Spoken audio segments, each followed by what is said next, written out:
Өткен ғасырдың 60-шы жылдарында Ресейдің бір түкпірінде әскерде 3 жыл жүрген бір қазақ баласы еліне аман-есен оралыпты.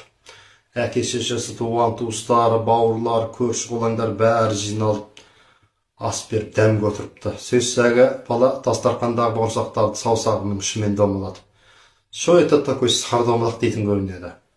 Орыстар арасында көп жүргендіктен өз ана тілін дәстүрін ұмытып қалған түр көрсетеді екен. Сонда кәсәйіттің баласы өзін қай тілде ұлттап отырсың?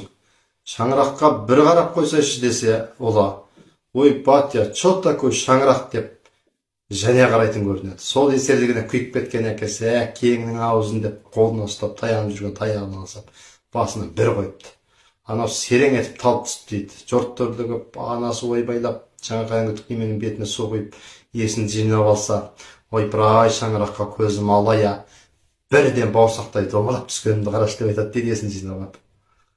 Сол сияқты осындай өзінің жаңа шаңырағын ұмытып, өзінің тілін білмейтін, тағынан жерген, сондай бір ұрпақ немесе 2-3 буын қалыптасып.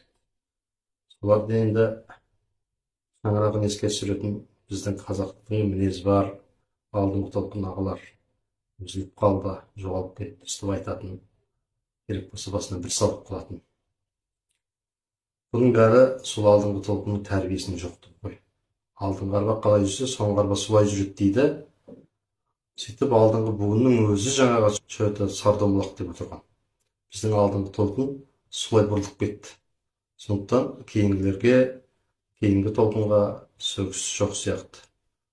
Біз өзіміз көрсетуіміз керек, қалай жүретінімізді. Шаңырақтың не екенін, бауырсақтың не екенін, тілдің не екенін өзіміз көрсетпесек, оларға ешкім де көрсетпейді. Сіздермен болған өте жағасы қазақтың мінезі.